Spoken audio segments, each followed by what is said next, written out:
আমাৰ তেলত দি বনোৱা কঁঠালৰ পিঠা ৰেডি হৈ গ'ল। আমাৰ ঘৰত যেনেকুৱা কঁঠালৰ গছ আছে তেনেকুৱা কাৰোৱে নাই। নমস্কাৰ, গুড মৰ্ণিং, কি খবৰ? আশা কৰোঁ সকলোৱে ভালে আছে। মোৰ অন্য এটা ভ্লগলৈ সকলোকে পুনৰবাৰ জনাইছোঁ স্বাগতম। ৰাতিপুৱাই ভিডিঅ'টো ষ্টাৰ্ট কৰি দিছোঁ। আই ৱান্ট টু চে ব্ৰহ্মপুৱা হৈ থকা নাই বাৰু, ৰাতিপুৱা 8টা বাজিলে। যোৱাকালিয়ে মই কঁঠালপাৰা ভ্লগ এটা দিছিলোঁ, যদি চোৱা নাই এই ভিডিঅ'টো চাই উঠাৰ পিছতে চাবগৈ, অলৰেডি মোৰ চেনেলত আছে। আৰু কেনেকৈ পাৰিছিলোঁ, কি কৰিছিলোঁ, কঁঠালটো পকা নে কেঁচা, গোটেইখিনি কথা মানে সেই ভ্লগটোতে গম পাব। আৰু আমাৰ ঘৰত যেনেকুৱা কঁঠালৰ গছ আছে তেনেকুৱাতো কাৰোৱে নাই, মই গেৰেণ্টি দিব পাৰোঁ। কাৰণ সকলোৱে জানে নিজৰ ঘৰত বা নিজৰ বাৰীত লগা শাক পাচলিয়ে হওক বা ফল মূলে হওক কিমান বেছি সোৱাদৰ হয় আৰু কিমান বেছি মানে সুকীয়া হয়, একো সাৰ চাৰ নিদিয়াকৈ হয়। কিন্তু বাহিৰত যে বজাৰত থকা বস্তুবিলাক আজিকালিতো চব সাৰ দিয়াই পোৱা যায়। কঁঠালটো অলপমান ডাঙৰ আছিলে, আমি গোটেইটো খাব নোৱাৰিলোঁ, যিমানখিনি খাব পাৰোঁ খালোঁ, আৰু ৰৈ যোৱাখিনি আমি থৈ দিলোঁ। নেক্সট ডে ৰাতিপুৱা কিবা কিবি যা যোগাৰ কৰি আছোঁ। কঁঠাল পিছে আমি তিনিজনীয়ে খাইছিলোঁ, বেছিকৈ পেহী ইমান এটা খোৱা নাছিলে, কাৰণ গৰম বেছিকৈ দিয়ে যে। মানুহে কয় কঁঠাল চাইনেছ থকাৰ মানুহৰ বাবে বহুত বেছি ভাল, পাছত খালে আৰু 5-6 ফুটমান। এতিয়ালৈকে চাগে ভিডিঅ'টো চাই থাকোঁতে আপোনালোকে অলপমান হ'লেও অনুমান আৰু ধৰিব পাৰিছে চাগে, নহয়নে, যে আইতাহঁতে কি পিঠা বনাবৰ কাৰণে যোগাৰ কৰি আছে। আৰু আজি মানে হঠাতে প্লেন বনিলে যে কঁঠালৰ পিঠা বনাওঁ। চ' কথামতেই কাম, আইতাই নিজৰ কামত লাগি গৈছে আৰু আনফালে পেহীয়ে বহি পেলাই কিবা কিবি কথা কৈ আছে দিল্লীৰ বিষয়ে। আৰু আজি ৰাতিপুৱাই বৰষুণ এজাক আহিছিলে টানকে, জানেনে গাইজ? ইমান বেছি টানকেও অহা নাই, লাহে লাহে খিচখিচকে আহিছে।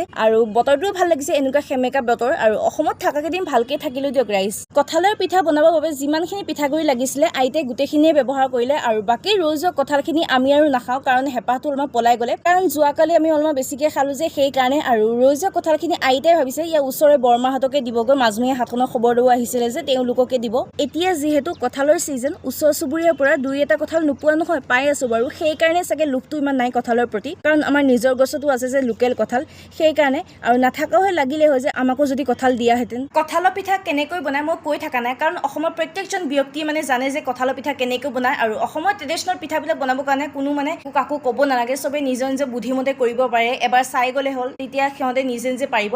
আৰু আইতাই কেনেকৈ বনাইছে সেই ধৰণে আপোনালোকে ট্ৰাই কৰি চাব আৰু বনাব।